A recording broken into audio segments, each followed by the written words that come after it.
एक समय की घटना है जब एक शूरवीर राजा एक राज्य का शासन कर रहा था। एक दिन उसके दरबार में एक अनजान प्रवासी पहुंचा और उसने राजा को एक सुंदर पत्थर की भेंट दी।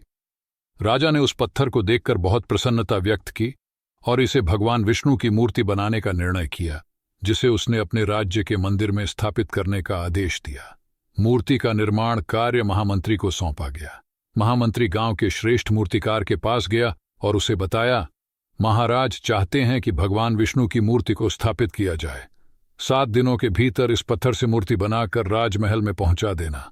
इसके लिए तुम्हें 50 स्वर्ण मुद्राएं मिलेंगी। मूर्तिकार ने 50 स्वर्ण मुद्राओं की बात सुनकर खुश होकर महामंत्री के जाने के बाद मूर्ति बनाने का कार्य शुरू किया। हाथ में हथौड़ा लेकर वह पत्थर तोड़ने की कोशिश करने लगा, लेकिन पत्थर टूटा नहीं।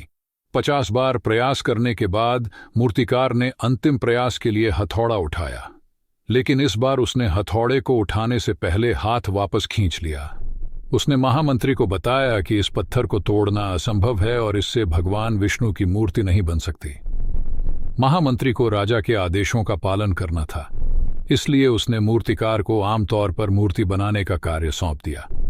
मूर्तिकार ने पत्थर लेकर महामंत्री के सामने ही हथौड़े से प्रहार किया और पत्थर एक ही बार में टूट गया।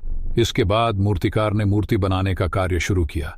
महामंत्री ने सोचा कि अगर उसने पहले ही एक आखिरी प्रयास कर लिया होता तो शायद वह सफल हो गया होता और उसे 50 स्वर्ण मुद्राओं का इनाम मिल गया होता। सिख मित्रों, हमें भी अपने जीवन में ऐसी परिस्थितियों का सामना करना पड़ता है जब हमें अधिकांश प्रयास करने पर भी सफलता नहीं मिलती है। यही समय होता है जब हमें आत्मविश्वास बनाए रखना चाहिए और अंतिम प्रयास करने का साहस रखना चाहिए, क्योंकि कभी कभी एक ही प्रयास हमें मनचाही सफलता दिला सकता है। हमें उम्मीद और संघर्ष के साथ आगे बढ़ना चाहिए, क्योंकि निष्कलंक सफलता का एहसास वही कर सकता है जो किसी बार असफलता का सामना कर चुका है।